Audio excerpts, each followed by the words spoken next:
Great. Welcome, everybody. Welcome to the 10th episode of the Colored Money YouTube channel. Oh, sorry. Yeah, Colored Money YouTube channel. Can't believe it's our 10th episode already. It might reflect as only the 9th episode on our channel, but that's because we had one video that was uh, shadow banned, let's say that. But yeah, we've got a really good topic again. I say that every week because we really do get through some good topics on this channel. It's just the two of us, just myself and Brandon today. Please let me know if my sound is terrible. We weren't too sure if it's showing. So in the comments, let me know if you can hear me. If you need me to speak a bit louder, we'll see what we can do. So you know, there's been a bit of a for a while now since Bitcoin's come onto the scene. There's been a bit of a debate on whether or not Bitcoin firstly will actually take gold's market share, or will reach gold's market share. It looks like it's on track, and maybe it won't get there. Obviously, maybe not in the next year, but we don't know. It could, but definitely in 5 years, I would say not definitely, but in my opinion, it could take 5 years before it gets to that $10 trillion market cap. Seems like it's a big jump, but with the way that adoption is taking place right now and happening right now, it seems like it's just on that upward trajectory, and it's going to hit that $10 trillion market cap very, very soon. But yeah, so we've decided that we're going to discuss Bitcoin versus gold, mostly as an alternative asset, or an asset that's can be used as a hedge against inflation. But obviously, there are many aspects where you can compare gold to Bitcoin, with regards to it being a medium for transacting, whether or not it's a safe haven, a store of value to hedge against inflation, like I've said before. But there's one thing that I know Brandon would like to discuss as well. Sorry, Brandon. Welcome again to the channel. I haven't introduced you again. I don't need to. I think you obviously you're part of this channel. So I know that you mentioned when we sort of discussed it before, that even people are always comparing gold to Bitcoin, but Bitcoin acts more like a share and not necessarily like gold, because gold tends to be a bit more stable, whereas Bitcoin is, we all know, it's extremely volatile, right? Uh, so maybe, do you want to elaborate a bit on that, and what your thoughts are on Bitcoin being compared to gold, but doesn't necessarily act like gold? Have a go. Yeah, I think it's what's funny is it depends on who you speak to when you ask them that question. If you speak to an economist, someone who's been in the market for like 20, 30, 40 years, he'll tell you, or she'll tell you, gold and Bitcoin are completely different. If you speak to a new young professional finance guy, he'll tell you that Bitcoin is the next gold. I think it's so difficult because I don't think you're comparing apples and apples when you compare Bitcoin and gold. It's like saying, who was the better golfer, Tiger Woods or Jack Nicklaus? They were two different eras. So it's so difficult. It's such a difficult comparison. Gold traditionally has always been a hedge against inflation because it's, in the longer term value, or the reason for gold is it's less volatile. There is, it's seen as a store of value. It's been tried, it's been tested, it's been there, done that, got the T-shirt. It's also rare, it's not something you can just manufacture every single day. Gold, you got to go mine it, dig it up, process it, and then it's a real finite asset, basically. Yeah, 100%. It's a physical thing. So gold sort of helps at purchasing power. I mean, that was all reason for gold. That's why the central banks stocked up on gold, was to increase that purchasing power that they would get. So. But I mean, now we're talking back from we could talk from the 1900s to the 1950s, and gold was always great in high inflation areas or eras when inflation was consistently above 5%. So the last time that was really happened was in 1970, in the States, where inflation was for a long period about 5%. And that's where gold really sort of took off and got its, people got their fingers into it. Mm-hmm. Then there was nothing really else that came along that challenged gold or challenged what it's, what it does. And everyone just believed this was the greatest thing since the hamburger. And it was like, gold, gold, gold, gold, gold. Then Bitcoin came along and people were scared of Bitcoin. People were hesitant about Bitcoin. And if we be honest about it, Bitcoin or all cryptos are exceptionally volatile. I mean, they move tens of percents, in a single day.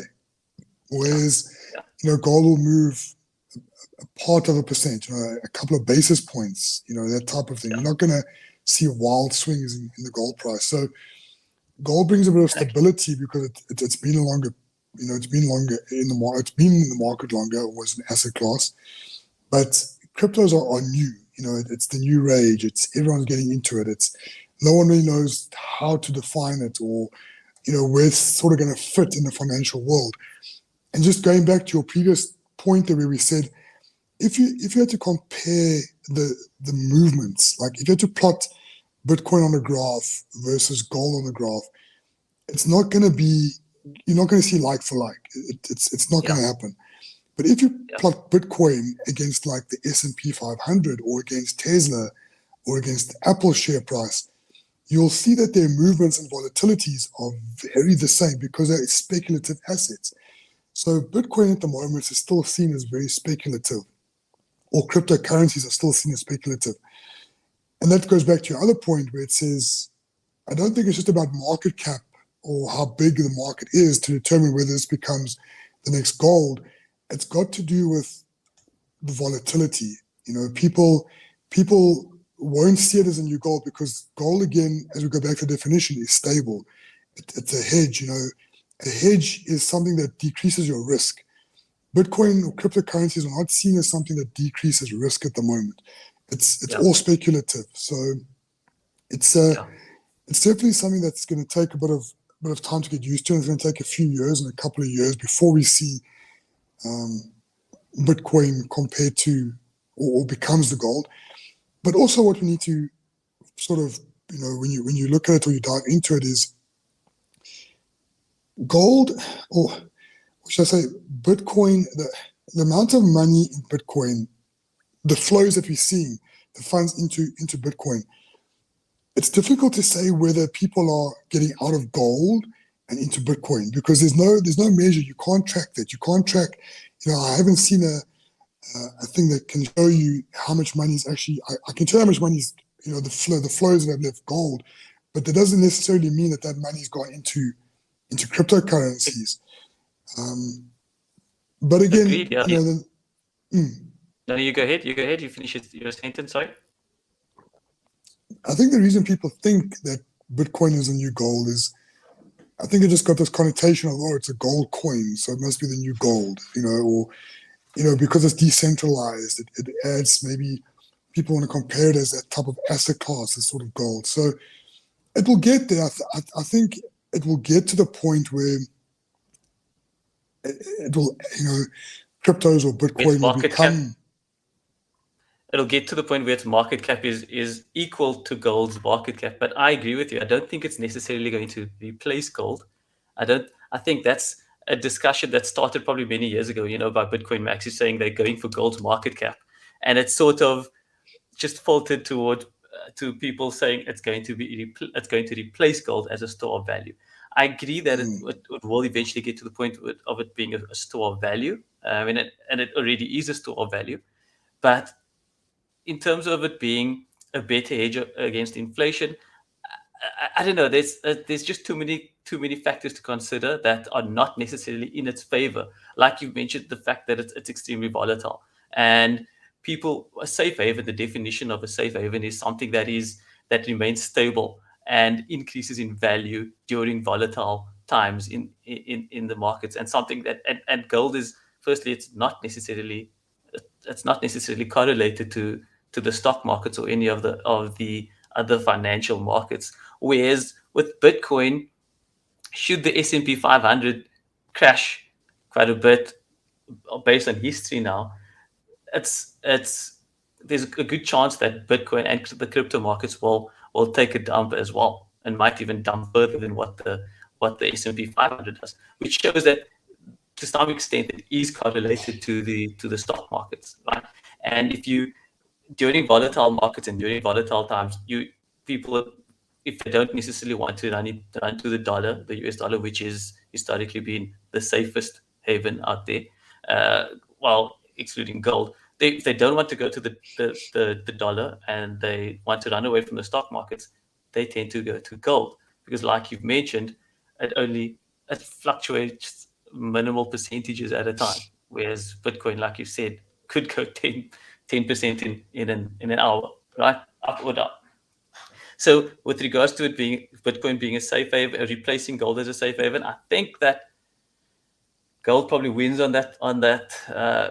In my opinion, it's probably a better safe haven than Bitcoin, because it's got many years behind it. But in terms of you investing in an asset that has more potential and more But potential for but growth, also, like Boobs, like do you want Bitcoin or cryptos to become gold? Do you want them to become exceptionally boring and stable? I mean, the gold price is flat over 10 years. It's flat, 0%. That's yeah, the return that you would have over 10 years if you invest in gold. So now, do you want Bitcoin or cryptos to become gold? Because the whole point of cryptos is it offers you a different. It's not. There are places in crypto that you can get your passive income through staking and all those type of things, right? But yeah, yeah, you don't. That's not the reason you want to invest in Bitcoin. It's not the reason that you invest in Apple. It's not the reason you invest in Tesla. Like the new technologies, the new kids on the block, like these things offer, especially us or the youngsters or the up and coming financial people or just a man on the street, it offers them something different, something exciting. They want to increase their wealth. They want to see their money double. They want to buy Porsches and Lamborghinis and massive houses and go on overseas trips. They don't want to, in 10 years' time, think to themselves, "I'll flip. I only made 1% return on investing in Bitcoin." I mean, yeah, then you might as well shut cryptocurrencies now, because number one is no one's going to invest in it. Number two is the people that are starting cryptocurrencies. I mean, we can even talk NFTs on the back of that, but the guys like Cardano's, the Polkadots, all these guys who are coming up with solutions, different solutions like to solve payments or inter offshore or account transfers and on whatever it is. They won't have the money to be able to invest into their technology, right, and into their businesses, because people don't know what's the point. Like, why? I'd rather than put my money in the bank where I can get 4% interest rate, type of thing, versus yeah, getting 1% in 10 years. So you don't want cryptos to become the next gold. Like, sure, if they become bigger in terms of market cap, great. To me, that actually means nothing, to be honest with you. But you don't want Bitcoin to become the next gold. Like, it's silly. Like, that shouldn't even be the mindset. If people say that, they don't understand what they're speaking about. Like, that's the biggest point, is you don't know what gold actually is. Like, the whole yeah, point of investing in gold or holding gold, like, it's got nothing to do with making huge amounts of money. It's got to do with stable economy. It's got to do with making sure that your currency doesn't fluctuate significantly. It's got to do with purchasing power. That's what it's got to do yeah. with. It's got nothing to do with you as an individual making massive returns. Yeah, no, that is true. That is true. I mean, we're just looking at I mean, you mentioned it earlier now, the fact that gold has sort of stayed stable for the last 10 years. I mean, we're looking at a chart now. I think this was this price at this morning, right, Brandon, of $1,773 Mm, an ounce of gold. And that is that's not far from the price it was at in 2012 over there. And yeah, yeah, just shows how stable it is. Yeah, it hit a low of what's that, just over about $1,100 in between 2015 and 2016. But I mean, there was a decent recovery after that. I'm just looking at this chart. My charting is showing it looks like but it's but a remember also long-term cup and what you got to handle that's remember forming. here. But anyway, What you Sorry, remember of this graph as well is okay, cool. Brandon, I think this it's a bit this is slow on your side. all right. I was saying what you need to remember of this graph is this was just after 2008 2009 crash, right? So you can see the gold price because obviously it's a safe haven. It spiked a bit. Then it starts coming off because what happens is central banks got involved. They started pumping money, free money into the system. So interest rates dropped. People would invest in the stock market, and the stock market took off, which is why you see the gold price actually in a lull up until 2019, sort of when people started thinking, well, stock markets are now expensive. And then all of a sudden we had COVID, and that's when you see the spike in gold, right? And there was a sell-off in the stock market, a spike in gold, and commodity prices became ridiculous over the last 18 months. And that's why gold is sitting where it's at. If it wasn't for COVID, gold would be sitting lower than where it was 10 years ago. Yeah, no, I mean you can see. Look at that jump. That dip over there is the March. I mean, I'm quite certain that's the March 2020 crash, or close to the March 2020 crash, if I'm not mistaken. This dip, or that one over there, and then there was the run up.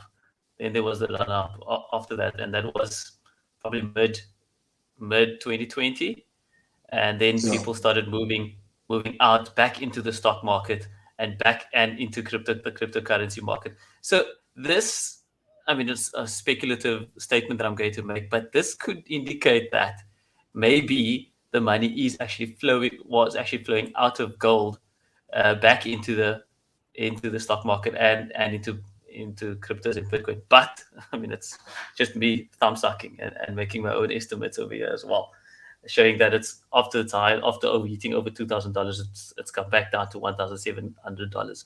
But that movement is not much. Whereas compared to Bitcoin, if we look at, I think I might have the Bitcoin chart open over here as well. No, that's the gold one. Oh, that's the gold one as well. Let me just see if I've got it somewhere else. Maybe I could just try and pull it over here. Yeah,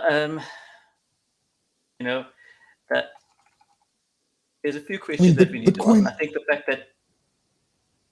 I think the fact that people are so fixated on Bitcoin replacing gold is the wrong question completely. I believe that they will and they need to live together. Bitcoin is a separate market. Cryptocurrency is a separate market, and it's a new opportunity to create wealth and grow your wealth. Whereas like you've mentioned, gold is it's for me still one of the best stores of wealth, to have the least amount of volatility impacting on your wealth as well, is to keep it in gold. If it comes to if it comes to if you want to look at it in terms of using it as a currency, gold is still deemed legal tender practically all over the world. But who still uses gold as a currency? I mean, imagine buying a house with gold. Sure, there might be some people that would accept it, but I mean, you're gonna go with bars and bars of gold to the value of, I don't know, let's say 10 million rand because you want to buy a house. I don't know, but it might be a bit easier to actually purchase a house with Bitcoin, because you just need your cell phone or a little dongle or wallet, and the transaction is much quicker. In saying that, Bitcoin isn't necessarily great for as a currency either. I don't think either of them are great as a currency. But in terms of stores of value, I think gold might be a bit better, just because of the volatility that comes with Bitcoin. In terms of growing your wealth, Bitcoin, in my opinion, right now is the better asset to be in versus gold. And I think the statement made by a lot of the people in the crypto community, saying that Bitcoin is replacing gold, or it is digital gold, is largely because they see Bitcoin as the most stable of all the cryptocurrencies.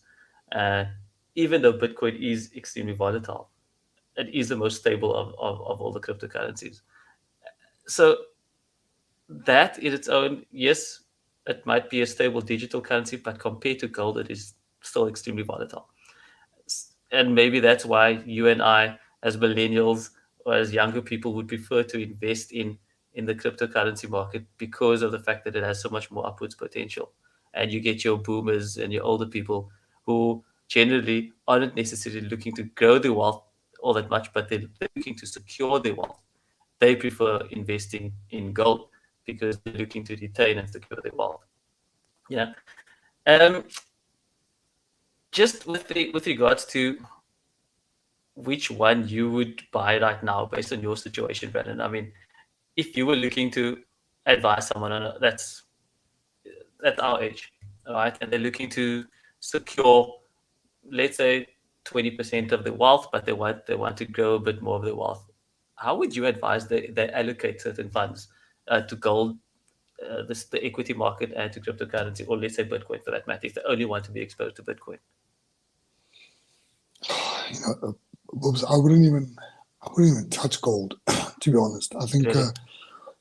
yeah, no. I mean, it's why. You know, it's if you want exposure to gold, you know, go buy a mining stock that's mines gold. You know, go and Goldfields, you know, Harmony Gold. Go buy those gold shares, and then, you know, get exposure that way.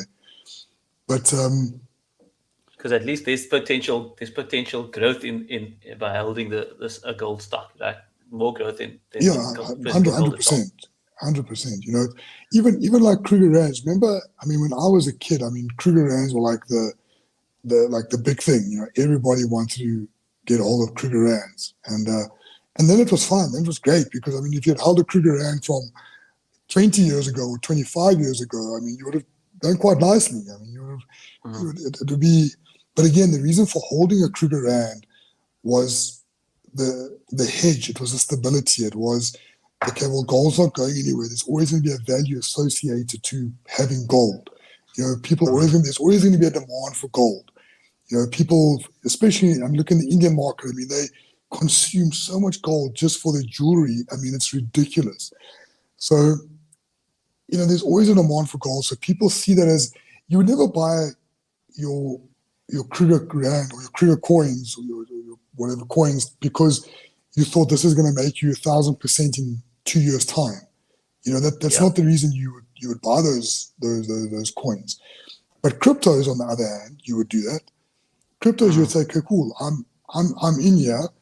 I'm gonna, you know, I'm investing in cryptos because I want to double my money. I'm investing in cryptos because I want to make a good return. It's the new way. People are getting involved. The technology behind it, like, this is the future. So I'm going to put my cash into this now. Yeah.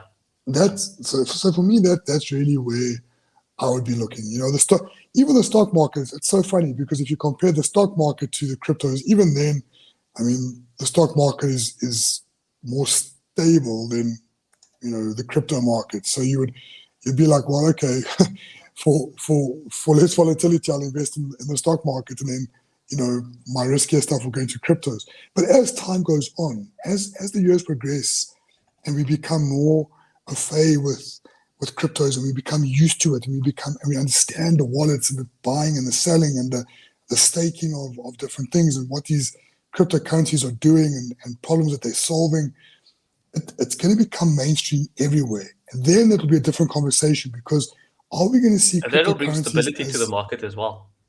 100%. But, excuse me, it's not going to be, it's never going to be gold, because it's rather going to go straight into a currency itself. It'll become like, as you see in Venezuela or even Zimbabwe. I mean, Zimbabwe might, you know, start using cryptocurrencies or Bitcoin as the currency. Like, that's going to be the national currency is Bitcoin. Whereas, you know, gold will always be there, but it's going to lose its, and it already has started losing its, I don't know what the word I'm looking for is, but its shine. Like, it started losing its muster. You know, the reason you invest in it. Yeah, 100%. It's definitely losing its master, because there's just so many better opportunities out there. Look, obviously, you know, a lot of the currencies around the world, especially the dollar, are backed on the gold price. You know, if you look at the gold price versus the dollar index, they're very much the same. It's like, you know, that's how the dollar sort of keeps its value is behind gold. So things will start changing. You'll find a lot of currencies in around, and I mean, we could be talking 10, 15 years time. I don't know the time frame, but it's going to happen where you're going to find cryptos will be, that's going to be the currency for their country. Instead of having the euro, you're going to have digital euro or digital crypto or what a euro crypto, whatever you want to call it. I mean, that's what's I mean, going to that's happen. already happening with that's already happening with the central banks launching the CBDCs. We've seen a few countries already launch their CBDCs. But yeah, I agreed. I mean, things are moving towards the digital age, and we've mentioned this quite a few times on our channel. And I agree with you. I think that with the constant growth and shift towards the digital age, gold is it's becoming. I would say it's becoming useless because it will never be useless. It's God's money. Uh, it's just that, like you said, it's losing its muster. It's losing its appeal. And no one wants to sit with the problem of storing gold first of all, right?